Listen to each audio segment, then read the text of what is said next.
Hi అండి. అందరికీ నమస్కారం. Welcome to my channel. ఈ వీడియోలో ఏపీ ఉద్యోగుల, పెన్షనర్ల పెండింగ్ సమస్యలపై ఉద్యోగుల అరిగోస దీనిపై పూర్తి వివరాలు వీడియోలో తెలుసుకుందాము. వీడియోని ఎక్కడ గాని స్కిప్ చేయకుండా ఎండ్ వరకు చూసేయండి. అప్పుడు ఇన్ఫర్మేషన్ పూర్తిగా అర్థమవుతుంది.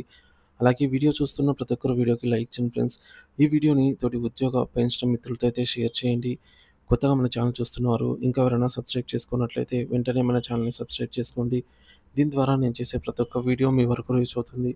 ఇక ఆలస్యం చేయకుండా వివరాల్లోకైతే వెళ్ళిపోదాము. ఫ్రెండ్స్ ఇక విషయానికొచ్చినట్లయితే ఆంధ్రప్రదేశ్‌లో నూతన ప్రభుత్వం కొలువుదీరి 11 నెలలుగా వస్తున్న రాష్ట్ర ప్రభుత్వ ఉద్యోగ, ఉపాధ్యాయ వర్గాల కీలక డిమాండ్ అయినటువంటి 12వ వేతన సవరణ సంఘం పీఆర్సీ ఏర్పాటుపై ఇప్పటికీ స్పష్టత కొరవైంది. కేవలం పీఆర్సీ మాత్రమే కాదు, అనేక ఇతర దీర్ఘకాలిక సమస్యల పరిష్కారానికి నోచుకోక నెలల తరబడి సాగుతీతకు గురవుతూ ఉండడంతో ఉద్యోగ వర్గాల్లో తీవ్ర అసంతృప్తి, ఆగ్రహం వ్యక్తమవుతోంది. ఒక్క ఒక్క సమస్య అయినా ప్రభుత్వం నుంచి సానుకూల స్పందన లభించకపోవడం వారి ఆందోళనను మరింత తీవ్రతరం చేస్తోంది. ఆశల పల్లకి నుంచి నిరాశలోకి. ఎన్నికల సమయంలో చంద్రబాబు నాయకత్వంలోని కూటమి ప్రభుత్వం అధికారంలోకి వస్తే తమ సమస్యలు పరిష్కారమవుతాయని, ముఖ్యంగా పీఆర్సీ సహా ఇతర ఆర్థికేతర ప్రయోజనాలపై సానుకూల దృక్పథంతో వ్యవహరిస్తుందని ఉద్యోగ, ఉపాధ్యాయులు గంపెడాశలు పెట్టుకున్నారు. ఈ నమ్మకంతోనే ఎన్నికల్లో కూటమి అభ్యర్థులకు విస్తృత స్థాయిలో మద్దతు పలికారు. అనేక నియోజకవర్గాల్లో పోస్టల్ బ్యాలెట్ల లెక్కింపు ఫలితాలు ఈ విషయాన్ని స్పష్టం చేశాయి. కూటమి పక్షాలకు ఉద్యోగుల నుంచి భారీ మెజార్టీతో లభించింది. విజయం లభించిందనమాట. ఇంతటి ఆదరణ పొందినప్పటికీ వారి సమస్యల పరిష్కారం పట్ల ప్రభుత్వం నిమ్మకు నీరెత్తినట్టు వ్యవహరిస్తోందని, పూర్తిగా సీతకన్ను వేసిందన్న విమర్శనలు తీవ్రంగా అయితే వినిపిస్తున్నాయి. పీఆర్సీ ఏర్పాటులో జాప్యం, మరి దానికి గల కారణాలు ఏంటనేది చూసినట్లయితే ఆంధ్రప్రదేశ్ రాష్ట్రంలో ప్రభుత్వ ఉద్యోగులకు పీఆర్సీ గడువు ముగిసి ఇప్పటికే దాదాపుగా 2 ఏళ్ళు గడువైతే అవుతుందనమాట. యాక్చువల్‌గా 2023 జూన్ నాటికే పీఆర్సీ గడువైతే ముగిసిందనమాట. 11వ పీఆర్సీ గడువు. వాస్తవానికి 2023 జూలై నుంచి కొత్త పీఆర్సీ అనేది అమల్లోకి రావాల్సి ఉండగా, కొత్త పీఆర్సీ అమలు ప్రక్రియ చాలా సమయం తీసుకుంటుందనైతే తెలుస్తోంది. ముందుగా ప్రభుత్వం ఒక కమిషన్ అయితే నియమించాలి ఈ ప్రాసెస్‌లో భాగంగా. ఆ కమిషన్ ఉద్యోగుల వేతనాలు, ఆర్థిక పరిస్థితులు, ద్రవ్యోల్బణం, రాష్ట్ర ఆర్థిక వనరులు వంటి అనేక అంశాలను లోతుగా అయితే అధ్యయనం చేయాలి. అనంతరం ప్రభుత్వానికి ఒక నివేదిక సమర్పించాలి.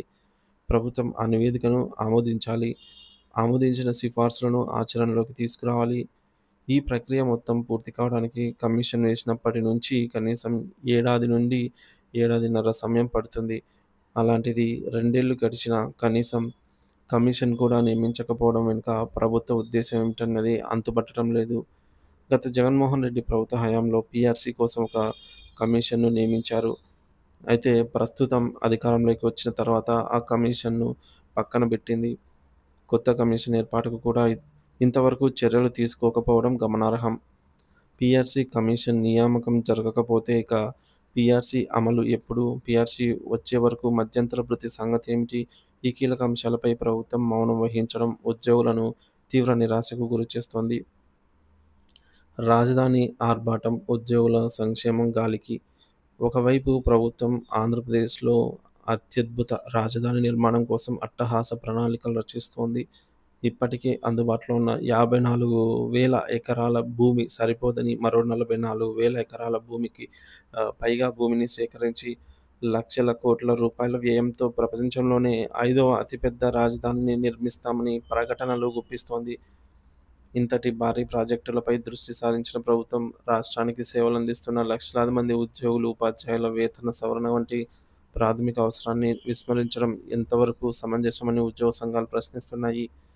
గత అనుభవాల నుంచి పాఠాలు నేర్పలేదా? అంటే గత ప్రభుత్వ హయాంలో అధికారం గత జగన్మోహన్ రెడ్డి ప్రభుత్వం అధికారంలోకి రాగానే ఐఆర్ ప్రకటించింది. ఆ తర్వాత పీఆర్సీని అమలు చేసింది. అయితే ఆ పీఆర్సీ ఫిట్‌మెంట్ విషయంలో తమకు అన్యాయం జరిగిందని ఉద్యోగులు తీవ్ర అసంతృప్తి వ్యక్తం చేశారు.